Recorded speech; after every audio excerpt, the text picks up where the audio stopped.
देखो 95% जो लोग होते हैं ना वो अपने टैलेंट की वजह से फेल नहीं होते हैं, वो कहीं ना कहीं ना उस काम को कंटिन्यू नहीं रख पाते हैं या फिर वो डिसिप्लिन फॉलो नहीं कर पाते हैं, उसकी वजह से वो फेल हो जाते हैं। देखो कंसिस्टेंसी जो होती है वो क्यों ज़रूरी है, और जो मोटिवेशन है वो क्या है, कंपैरिजन क्यों होता है, पेन से क्यों डरते हैं, और सबसे बड़ी बात है इसके जो एंडिंग पॉइंट होते हैं हमारी सक्सेस को लेके कि हाँ स्टार्टिंग में तो हम उस चीज़ को स्टार्ट कर लेते हैं बट एंड तक वो चीज़ें क्यों नहीं जा पाती हैं। तो आज हम इस टॉपिक पे सारी बातें करेंगे। तो देखो जो मोटिवेशन होता है ना वो एक फीलिंग होती है, वो बस शुरुआत करवा सकता है हमें किसी भी काम को लेके, चाहे वो हमारी स्किल्स हो, चाहे इंग्लिश बोलना हो या फिर कोई एग्ज़ाम की तैयारी हो या फिर कोई भी ऐसा कंपटीशन जो हम करना चाहते हैं, या हम अपने ड्रीम से रिलेटेड भी कोई भी पॉइंट ले सकते हैं। पर उसको ख़त्म करने के लिए प्रॉपर एक सक्सेसफुल तरीके से उसके लिए हमें डिसिप्लिन और कंसिस्टेंसी रखनी बहुत ज़रूरी होती है। देखो लोग, आपने देखे होंगे कि ना हर कोई एक काम स्टार्ट करता है अपनी लाइफ में, हर कोई अपने ड्रीम लिखता है, हर कोई कुछ ना कुछ अपना प्लान बना के चलता है, बट प्लान बनाना और उस पे टिके रहना ये बहुत बड़ी बात हो जाती है।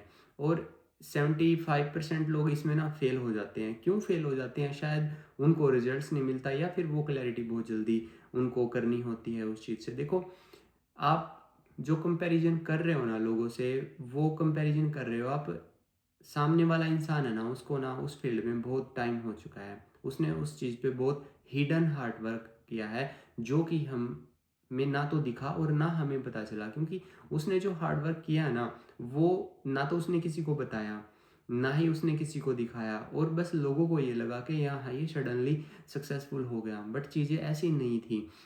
उसके साथ कंपैरिजन करोगे तो देखो कहीं ना कहीं आपको ना लाइफ हैवी फील होने लग जाएगी, बिकॉज आप उसी की तरह करना चाहोगे। आप भी ये सोचोगे कि हाँ उसने जितने टाइम में किया है, जितने कम टाइम में उसने इस चीज़ को हासिल किया है, मैं भी उस चीज़ को उतने ही दिन में हासिल कर लूँ, और वो चीज़ फिर कहीं ना कहीं नहीं हो पाती है, तो उसकी वजह से हम थोड़े से हताश और निराश हो जाते हैं। देखो सबसे पहले इस पॉइंट में ना हमें जो हमारा फियर होता है ना, जो डर होता है, हमें उस चीज़ से फाइट करनी होती है। देखो डर हमेशा होता है एक फेलियर का, कि हाँ कहीं ना कहीं मैं फेल ना हो जाऊँ। एक पॉजिटिव फियर होता है, एक नेगेटिव फियर होता है।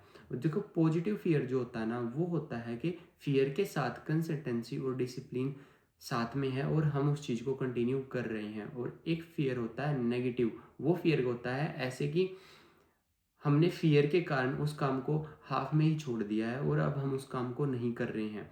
तो वो जो फियर होता है ना वो बहुत ही एक, बोल सकते हैं हम, वो नेगेटिव इम्पैक्ट डालता है हमारे नेचर के ऊपर भी, हमारे बिहेव के ऊपर भी, और जो हमारी एक सेल्फ रिस्पेक्ट होती है खुद की नज़रों में उस पर भी बहुत ही नेगेटिव इम्पैक्ट डालता है।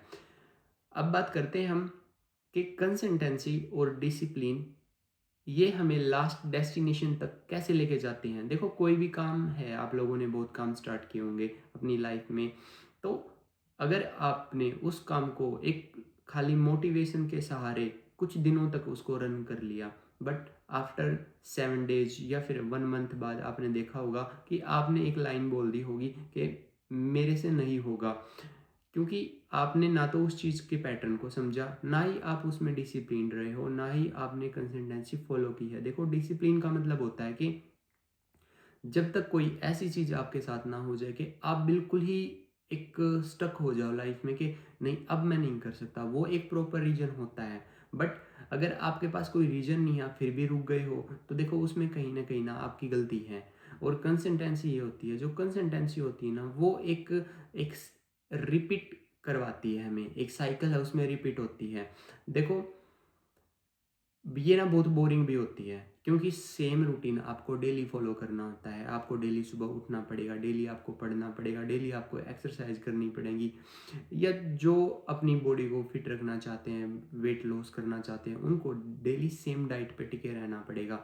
या फिर कोई अपनी स्किल्स पे ये चाहता है कि हाँ मुझे अपनी एक एक स्किल को ग्रोथ करना है, तो उसको उस स्किल पे डेली काम करना पड़ेगा, चाहे कैसे न कैसे करना पड़ेगा।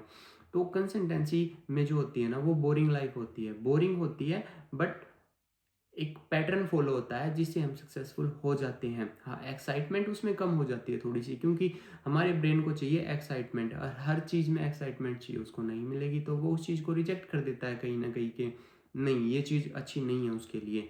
तो ये दोनों चीज़ें मिलके ना हमारे जो गोल होते हैं या हमारा जो लास्ट डेस्टिनेशन होता है, हमारी एक जिस चीज़ पे हम काम कर रहे हैं उस पॉइंट का लास्ट जो डेस्टिनेशन होता है, वहाँ पे डिसिप्लिन और कंसिस्टेंसी के बगैर हम नहीं जा सकते हैं। अब बात करते हैं हम कि लोग इस चीज़ से डरते क्यों हैं। देखो, लोग इसलिए इस चीज़ से डरते हैं क्योंकि इसमें ना जो इंटरेस्ट है ना, इंटरेस्ट वैल्यू यहाँ पे ज़ीरो होती है। बिकॉज़ क्योंकि इंटरेस्ट हमारे ब्रेन को या फिर हमें उन चीज़ों में आता है जो कि एक तो हमारा टाइम वेस्ट करें, एक हमें कुछ ना सीखने दें नया, हमें ओल्ड वर्ज़न में रखें। लोग डरते हैं ओल्ड वर्ज़न से न्यू वर्ज़न में शिफ्ट होने के लिए। वो इसलिए डरते हैं क्योंकि जो हमारा ब्रेन होता है वो थोड़ा-सा अनकंफर्टेबल फ़ील करता है जब-जब हम खुद को चेंज कर रहे होते हैं या फिर कहीं न कहीं हम थोड़ा बहुत रिस्क ले रहे होते हैं अपनी लाइफ़ को लेके।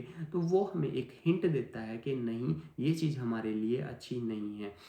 वो तब तक ही हिंट देता है, तब तक हम उस चीज़ को उसको नहीं समझाते हैं। क्योंकि देखो, जब तक हम चीज़ों को नहीं समझते हैं ना, तब तक हमारा ब्रेन भी हमारे अपोज़िट काम करता है। पर जब हम चीज़ों को समझना स्टार्ट कर देते हैं, तो हमारा ब्रेन हमें फुली सपोर्ट करने लग जाता है। देखो, फॉर एग्ज़ाम्पल, आपका किसी के साथ एक कनेक्शन है या रिलेशन है, वो ख़राब हो गया, या फिर आपकी किसी के साथ फ़ाइट हो गई है, या फिर हम बोल सकते हैं कि आपको किसी ने कुछ गलत बोल दिया है।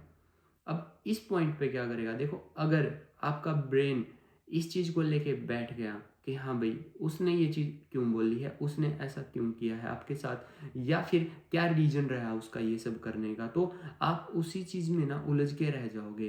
पर एक चीज़ देखो, अगर आप एक चीज़ समझ लोगे कि हाँ ठीक है, उसने अपना काम कर दिया, मेरा क्या बनता है यहाँ पे, मैं क्या कर सकता हूँ कुछ नया। तो जब आप वहाँ पे चीज़ों को समझ लेते हो ना, तो चीज़ें भी ईज़ी हो जाती हैं और लाइफ भी बहुत ईज़ी हो जाती है, क्योंकि हमें एक चीज़ कन्फर्म हो जाती है कि हाँ, हर कोई यहाँ पे एक अपना काम कर रहा है, हमारे सिवा बस हम अपना काम अच्छे से नहीं कर रहे हैं। तो सामने वाला अगर इस तरह से इनिशिएट कर रहा है आपको, तो आपको बिल्कुल घबराने की ज़रूरत नहीं है। आपको अपने गोल पे फ़ोकस करो और उसको पूरी डेडिकेशन और कंसिस्टेंसी के साथ उस पे चलते रहो। सामने वाले को खुद न खुद एक दिन एहसास हो जाएगा कि हाँ, उसने कहीं न कहीं गलत किया था। बट हम अपने गोल को छोड़ के अभी उसको ये फ़ील करवाएँगे कि नहीं, उसने तो मेरे साथ गलत किया है, उसको नहीं फ़ील होगा वो। बिकॉज़ वो अपनी लाइफ में अभी इतना बिज़ी होगा या फिर वो अपनी चीज़ों को इतना सजा रहा होगा कि हमें उन चीज़ों को लेके थोड़ा-सा भी हम फ़ियर में हैं, सामने वाला एक्साइटमेंट में है। देखो, कनेक्शन कितने अपोज़िट हो रखे हैं, एक्साइटमेंट और फ़ियर, दोनों का कोई कनेक्शन नहीं है। तो बेहतरीन एक तरीका है कि इस चीज़ से निकलने का कि आप अपने आप पे फ़ोकस कीजिए। और एक बात याद रखिए, देखो, 5% जो लोग हैं ना, वो उनकी सक्सेस का एक ही रीज़न होता है, कंसिस्टेंसी और डिसिप्लिन, और ये बहुत ही ईज़ी होते हैं। देखो, जो चीज़ आपकी सेल्फ रिस्पेक्ट बनाती है आपकी नज़रों में, जो चीज़ आपको प्राउड फ़ील करवाती है आपकी नज़रों में, जो चीज़ आपको खुशी देती है, जो जिस चीज़ से आपको खुशी मिलती है ना, बस वो ही काम करते रहिए अपनी लाइफ़ में। चाहे वो स्टडी है, चाहे कोई आप कुछ भी नया सीख रहे हो, चाहे कोई आपकी ऐसी स्किल है जिसको करके आपको खुशी मिलती है। क्योंकि जब तक आप खुश नहीं रहोगे ना, जब तक आप अपनी ज़िंदगी में काम नहीं लेके आ सकते हो। ठीक है? कामनेस जो होती है ना, कि शांत रहना है, खुशी का और शांति का एक कनेक्शन है कि आपको वो काम करने थोड़े से ज़रूरी हैं जिनसे आपको खुशी मिले। क्योंकि जब खुशी मिलेगी तभी आप शांत रह पाओगे, और जब शांत रह पाओगे तभी चीज़ों को समझ पाओगे। इनके कनेक्शन है आपस में। और जब चीज़ों को समझ लोगे तो शायद वो इतनी ईज़ी हो जाएँगी जितनी अभी आपको वो हैवी लग रही हैं अपनी लाइफ़ में। तो कंसिस्टेंस रहिए अपने गोल को लेके, अपनी स्किल्स को लेके। आज नहीं तो कल आपका टाइम आएगा, और टाइम आएगा मतलब आपको लेके आना पड़ेगा उसको। देखो, हर कोई, ये भी एक पॉइंट है यहाँ पे कि सब बोल देते हैं हमारा टाइम आएगा। तो फ्यूचर प्रेडिक्शन हो जाती है वो, कि हाँ भाई, टाइम आएगा। उस चीज़ को लेके कैसे आना है, वो प्रेजेंट का काम है सारा। तो प्रेजेंट में रहिए और अपने गोल पे फोकस करते रहिए, अपनी स्टडी पे फोकस करते रहिए। होप सो आप सभी अच्छे होंगे। तो मेरी तरफ से सभी को हैप्पी होली। और सॉरी, मैं काफ़ी दिन बाद आया हूँ यहाँ पे। मेरे चैनल पे कुछ चीज़ें नहीं चल रही हैं ठीक चैनल को लेके, बिकॉज़ मेरी मेल आईडी थी वो थोड़ी सी एक हैक हो गई थी और उसकी वजह से प्रॉब्लम आ गई थी। इंस्टा अकाउंट पे भी, इंस्टा अकाउंट तो है ही नहीं, ना ही वो आएगा शायद, बट ये है कि जो ये चैनल मेरा फ्रीज हो गया था ये अब ओपन हो गया है। तो इस पे हम ऐसे ही वीडियो डालते रहेंगे। जैसे जैसे मुझे टाइम मिलेगा मैं ऐसे ऐसे वीडियो अच्छे से बना के अच्छे टॉपिकों पे बना बना के यहाँ पे आपको देता रहूँगा। तो खुश रहिए और जुड़े रहिए हमसे। बाय।